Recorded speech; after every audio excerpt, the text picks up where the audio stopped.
they can compete with those ladies, then they can compete with anyone. And that's, no age restriction is off limits. So, What we're looking for out of one of them, and it's a lot of pressure, right? But we're looking for the next, like, Shane Van Boning type of player that is just gonna be like a generational talent that's gonna put in the work and really be on that stage that they can compete against everybody in the world. Because right now, we said it earlier in the show, we don't have any US women that are really at that level anymore. And no, it's no, we it's don't. not a knock, right? But there's great players. Jennifer Beretta, she's a good player. For She didn't years, even go out there. yeah, for years, the Monica Webbs and the players like that, fine players, but the game kind of, you know, passed them by. The talent level, well, and not in a bad way, Mike. It's not meant to be disrespectful, but I'm just saying, Oh, like, I've never heard the you say something like that standard, before. the standard was raised mainly by the Asian players and also some of the European players, and so now that standard is a lot higher. So to see the Savannah Eastons and Sophia Mass competing against players from all over the world, that's what it's going to take. They need to see that standard, and they need to look out amongst the Well, crowd and they're see the Siming Chens and players like that and say, "That's what we need to get to." look, they go out there and do what a lot of like American men won't even do, and go out there and play outside of those regional events and get outside of their comfort zones. You know, they go out there and they'll play anywhere and everywhere. Yeah. With it doesn't matter, not just junior events. Savannah will hardly even play. Like I want to say outside of junior nationals, I don't think she plays very many like JIC events. She plays in just these open women events. Yeah. So that's how she Texas Open women, stuff like that, right? grinds her teeth. I mean, those two ladies, Savannah and Sophia, were in the finals of the Texas Open, right, Joe? So I mean, there was a lot of great players there, right? But it's like it's no coincidence that out of you think about the young junior players, they're the ones who are going out and playing everywhere. They're getting on flights, going and playing whoever they can, wherever they Yeah. can. So if I'm And put, in a way, they have a lot of support from their family. of They're course, doing a good job of marketing, and hopefully that stays, right, Mike? When they get to the point where now they're kind of on their own, they're spreading their wings. Hopefully, they are able to maintain that sponsorship and all the stuff they're working so hard to get right now, so that they are able to still play at that level, right? well, And it's easy to get behind them, and like whether you're a sponsor or you're just a fan or whatever, because they're great kids. yeah, They're great kids who are great ambassadors for the game, and they play pretty freaking well. Not just being pretty great junior players. They're great women players in general. yeah. So I like I don't want to I don't want to crown them too prematurely or say they're going to win this or that. I would say though, if I'm putting my money on it, I would say within the next like 3 years, one of them's gonna win, or if not both of them are gonna win a major event. A And major. I'm a major event. Yeah, I believe that. I do. You know what's funny, Um, Mike? I don't know if you remember this, but when I first met you, at that time, Savannah was starting to get popular online, and I remember you saying, like, "But what has she done? What has she done?" And you weren't a believer until you got to see her play, and you got to know her, and you got to see her drive and her passion, well, that's how and it was now with all those kids, man. When I showed up to now you're junior bought nationals in. last year, like I thought, perfectly honest, and I said this before, I thought when I see these kids play, they were just, social media buzz is what I thought about 'em. And then I showed up to junior nationals, right? Because I was there with Oscar and Desiree and was working with them and with Collins and helping run the event. And I was blown away at how well all these kids play. And not just Savannah and Sophia, Adrian, Joey, Hank, all these kids, right? And I became fans of them, right? It's great that they're great kids. It's great that they got great online presence, but they play the game strong. It's no coincidence that they're still the ones who are there at this time of the tournament and still have a chance to go further, you know?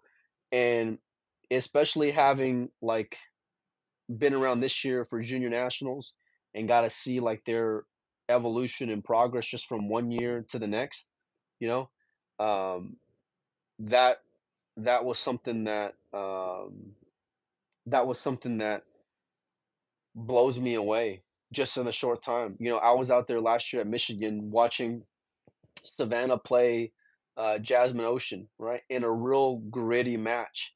You know, and she's I don't know how old she is now, but this was a year ago, right? So I'm like, she's not supposed to get close here, and she was. You know, she wasn't supposed to go hill with Kelly Fisher, and she did, right? Sophia's been in that spot before too, like I said before. So it's like these kids, their game, just if you think about their age, and they're not supposed to be playing this good, and they're defying all the logic, right? And they're just playing amazing, absolutely amazing, you know? And so if that's the growth that I've seen from them, watching them in person and online over the last year, imagine how it's gonna be in another year, Joe. You know, or 5. imagine. Right, exactly, Yeah. exactly. Like That's why I that's say it's our hope. I really believe, especially with these younger female players, it's our hope to be able to compete with these top Asian players. We got to go down to that age, right? well, Because they're building a foundation right now, and they're over there in Austria playing against all these different players from throughout the world, and they're seeing the standard that's being set, and that's what they're reaching for. They're not reaching yep. for to be a 700 Fargo. You know, we just talked about this in the beginning of the show. They need to reach to be an 800 Fargo now because women are starting to get up there towards 800 Fargo, and it's crazy, but it's totally possible with the Nobody ever, commitment no, and no professional player on earth ever said, "I want to get to an 800 Fargo, Joe." You know what they said? They said, "I want to go win the tournament. I want to go win. I want to beat that player." No, only if you're in Arizona do you say, "I want to be at 800 Fargo." All right, Joe, you're starting to put me on tilt already. All right. I'm not saying they're saying that. I'm saying that's the level they need to be. They're gonna listen. If you're gonna put your money on them, I remember when we had that Shane. I got this poster right here, here. SVB and Savannah, right? And we were playing a Fargo match out there in Sacramento. And I think at the time, Savannah's Fargo was like around whatever it was, like a 580 or five yeah. eighty, yeah, 580. And I was like, you know what? I've seen this girl play. She ain't no 580. So I reached out to Fargo, right? To Mike, to Mike. And I said, give me this girl's stats for the last 6 months. Like, I want to know what she's been playing at for the last 6 months. It was 630, Joe. You know, but she's got so much data from, being, Yeah. the player she was a year ago versus the player she is now, right? And that's already like how she's already gotten there in such a short amount of time, which is See, unbelievable. you're starting to understand Fargo. I don't know why you don't understand how Siming Chen being a You're trying to put me on 798 tilt. isn't the same as playing against the boys. I don't think it's created equal. I don't. Oh, But boy. listen, if you're gonna put your money or your hope or whatever on what American player, young American players, and this is like male or female, let's say like 16 and below. Adrian's in that class, Hank's in that group. There's a few other kids who I also am a fan of too. Eddie Vondero, Hayden Ernst, a lot of strong players. But when I think about the young female players, it's Sophia and Savannah. You know, it's Sophia and Savannah. They play unbelievably good, and they handle themselves tough under pressure. That's what like means so much, right? Because you can play great when you're in rounds 1 through 3, right? But when you're playing on Sundays or when you're playing in the playoffs or whatever, name any big sport, when you're playing when it's crunch time, Playoffs. they bear down, Joe. They bear down, That's you cool. know. Yeah. Well, hey, Mike, we've been going at this for an hour and 21 minutes. And guys, we got 78 of you across all the platforms that have hung with us. We really appreciate that. Guys, if you want to support the show, do us a favor, hit up the Patreon, patreon.com/dogging it. We got all kinds of different tiers in there where you can help us out if you want to support us. And probably the best thing you can do once this is over, go ahead and share this in one of your social media groups or something like that. We just love talking about pool. We want to get more people involved and more people watching. So, with that, we will be on tomorrow morning. So make sure you tune in. See ya. There you go.